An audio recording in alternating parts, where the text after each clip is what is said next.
Ex Astris is the new mobile RPG from the creators of Arknights, developer New Wave Studio. This game has a combat system that is pretty unique, and might be hard to get your head around.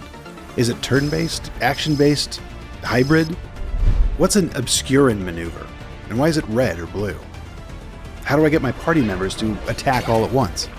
Well, it's time to answer all those questions and more, because in this video, we will go over combat in Ex Astris, and we'll explain its turn-based mechanics as well as the action ones. Let's get into it. Okay, so first of all, is it actually turn-based? At first glance, Ex Astris seems like a turn-based game.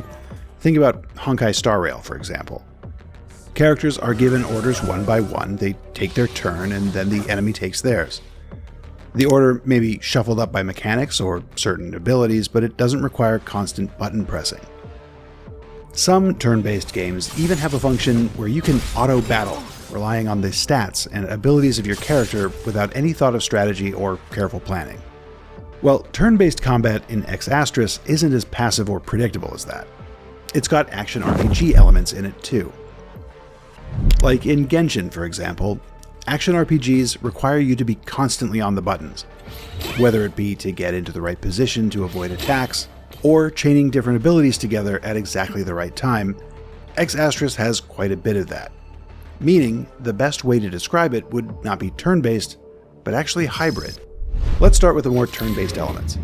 You have a party of characters, and you are up against an enemy. In Honkai Star Rail, every character acts in turn, and you can usually make sure they act at least once a round. But in Ex Astris, your whole party shares a turn, and your party draws from a shared pool of action points. As you level up, you get more action points. To attack, you press the portrait of the character you want to attack, and they perform a skill. That attack takes action points. If you only have one action point, then that character attacks once, and your whole turn is over. But there's a better way of doing things, and this is where you need to pay attention to skill descriptions. There are no elemental weaknesses, unlike Star Rail. Instead, different skills have different effects and need to be used at the right time in order to chain combos. Characters can have skills that are labeled as starting skills or first moves. They cost 1 AP, but then they immediately refresh 1 AP, meaning they're basically free. So if you use that at the beginning of the turn, then another character can use a move, right? But what if that starting skill also caused the status effect knocked down? The enemy gets knocked down. If the next character uses a skill that has the label down strike on that knocked down enemy, they can recover AP, meaning more and more moves can be taken in the same turn.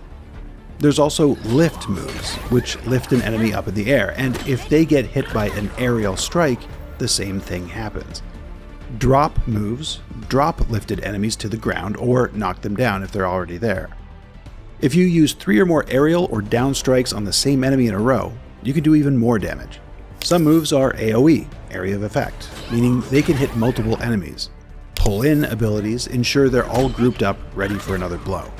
As you can see, this is not something you can just leave to an auto-battler to do. Before combat even begins, the best way to make these combos happen is to plan them in advance.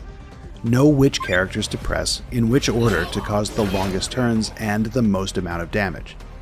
As part of this, characters can switch between wave and particle skills. Think of them as loadouts. You equip skills to each loadout and swap between them as needed. In Honkai Star Rail, energy is gathered that eventually powers up an ultimate move you can use in battle. Ex Astris also has an ultimate gauge that gradually fills up in combat. Drag it to a character of your choice, and they'll perform their ultimate ability. So that's all within turns. Where does the action part come in? Well, let's start at the very beginning, before combat even starts.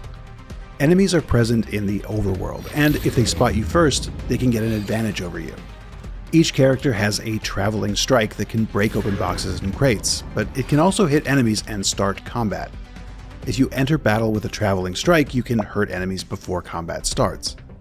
Enemies have balance, a white bar beneath their hit points. Regular skills during battle can break balance, and when it is completely gone, hyper time begins. That's where button mashing comes in. Hyper time lets you attack with all your characters all at once, provided you're pushing their buttons. This can rapidly deplete an enemy's HP. You can even do so much damage that you can overkill them, which gives you more item and resource rewards after battle. There's another action element that is pretty important: parrying.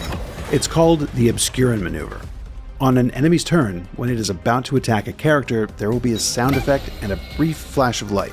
When that happens, a button on the left-hand side will light up, and if you press it, you'll parry the attack. There are two types of parries: warding light, which is blue, and shadow shift, which is red.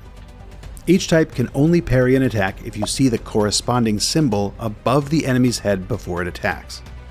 This means you may need to switch defenders mid-battle. For example, V has warding light and Jan has shadow shift. So there's been a lot of talk about skills and how they can be activated, but how does it all work? The orbital screen is where you can level up each character's skills and stats.